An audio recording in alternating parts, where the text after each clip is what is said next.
I'm gonna go to that same prime era. Let's start in the same space. I'm gonna start with the Golden Girls. Oh, You know, yes. like Golden Thank you Girls. for being a friend. There you are. That's it.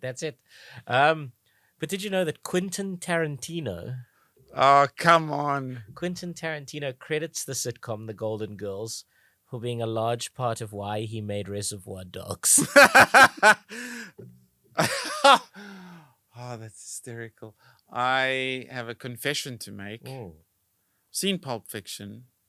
Seen the one where You've never seen Reservoir Dogs? I've seen the Mexican vampires. Oh yeah, from Dusk Till Dawn. Yeah, but I haven't seen Reservoir Dogs, which was You should see it. It's brilliant. Really? Absolutely brilliant. Really? Yeah, it's possibly. I think it's my favorite Quentin Tarantino film. I mean, What a it's crazy brutal. fact. It's bloody. It's. And he's not joking when he says that.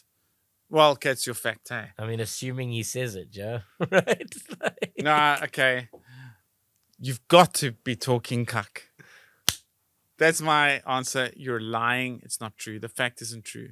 Quentin Tarantino does not credit the Golden Girls for his inspiration for Reservoir Dogs, which I happen to know is Quentin has some Tarantino violence. credits the sitcom The Golden Girls for being a large part of why he made Reservoir Dogs. Oh, Yeah, that's the wording. fuck. It's not necessarily the inspiration for why.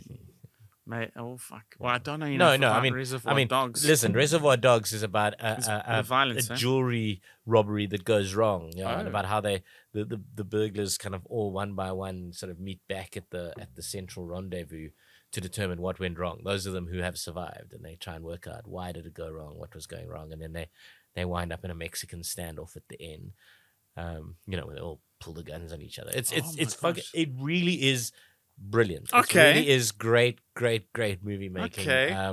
Okay. Thoroughly enjoyable. I'm not going to spoil it for you. I'll still just say you Yeah, I do. got it, even though maybe not the inspiration, but why he made it. No, you've got to be talking cuck.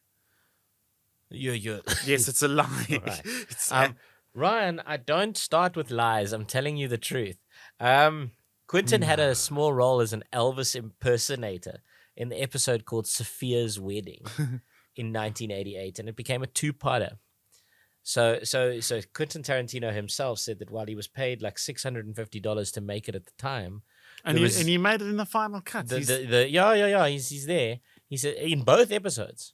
So he says it's just a little part. But he says so while he was only paid like $650 at the time, the residuals over the next few years of it being repeatedly shown meant that he didn't have to go out and look for a job, and he could focus on making Reservoir Dogs. So he says if he hadn't made Golden Girls, he may never have been able to make Reservoir Dogs, and therefore it possibly wouldn't have happened. Isn't life fascinating sometimes? Yeah. So Quentin Tarantino's out there. In fact, this particular episode, Sophia's Wedding, is it's one of the favorites. So if you see like a collection of like the best of the Golden Girls or whatever, it's on there, and Quentin Tarantino plays the Elvis impersonator. In wonderful. That episode, yeah. Just out of curiosity, how old do you think the Golden Girls were? How old do you think the actresses were who played those old biddies in their retirement? Yeah, well, there was always this weird urban legend going around that the granny, Dorothy's mother, Estelle Getty, yeah. Estelle Getty, Sophia, she played Sophia, yeah. Yeah, that she was actually not as old as she looked, and was potentially not the oldest on set, and was potentially a bit younger. But I think maybe Dorothy was the oldest. Blanche was youngish. Yeah, but how old would you say they are? I mean, what are we talking here? Late 50s. I mean, you're surprisingly accurate. You know, like for me, when I think back on them, they seem like crones. You know, they seem like ancient. Blanche was a bit of a, she was the show's slapper, but she was all right, if you know what I mean. So it's still. I mean, for me, it was always about Betty White. I would have betrayed any covenant with Jesus for Betty White. Estelle Getty, who. I'm gonna pay for this one. I'm gonna pay for this one, aren't I? Estelle Getty, who you're actually right. Estelle Getty, who played Sophia, was 62 at the time. Oh, okay. And she was playing this old doddery, ancient one. She was 62. They did have to age her with makeup. B. Arthur, who played her daughter and played Dorothy, was 63. So in fact, a year older than the woman playing her mother. Wow. Yeah. Betty White was 63 at the time.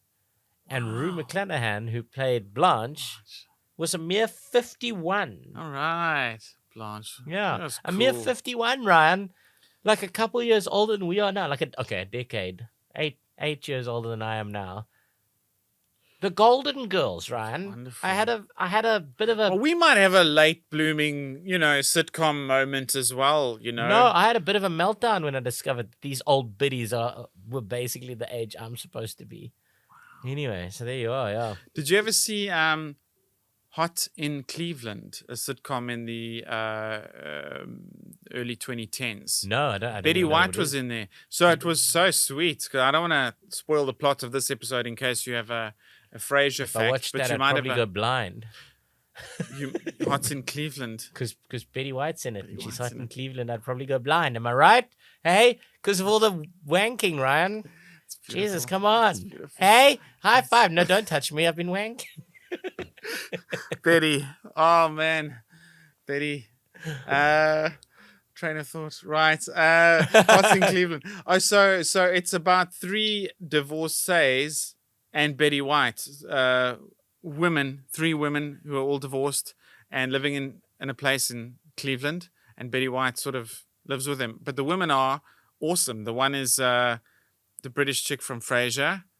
Now the one is that tall chickie with the hoarse voice. I don't even know her name. Oh, yeah. No, you're narrowing it down for me immensely here, right? Thanks for bringing this up. The tall, funny chick in America in their 50s with a hoarse voice is sexy also. And then there's, the British chick from Frasier. Honestly, the facts are just flowing from you right now. Thanks for bringing it up. Look, Ryan. it's a very funny sitcom. Okay. Hot in Cleveland. Right, okay. I will never look it up. There's too much to watch. But I will think about looking it up. Betty and White's occasionally, who was a guest the one time? David Spade. Right, David Spade in the 90s was in everything, right? Yeah, but what was the sitcom with him in? The one about the newsroom. Oh, I love that. Yeah, I love that. Fashion, I don't know. You know the lady who was the boss of the whole thing? She's in Hot in Cleveland. Oh, okay. That's the tall, hoarse voice, tall, with the dark sexy hair. one. Yeah. Right. Oh, I know who you're talking about now. This is like good. This is like playing charades. This podcast is off the rails already. He's big on facts. I'm big on the. You know the one? It was like the thing charades. Yeah. I'm the charades part of what's the fact. And I'm expected to then remember the names of these people. I never knew her name. The burden she was of very facts. funny. She was very funny. Anyway, right. What's your next fact here, Ryan? Yes. Okay. So.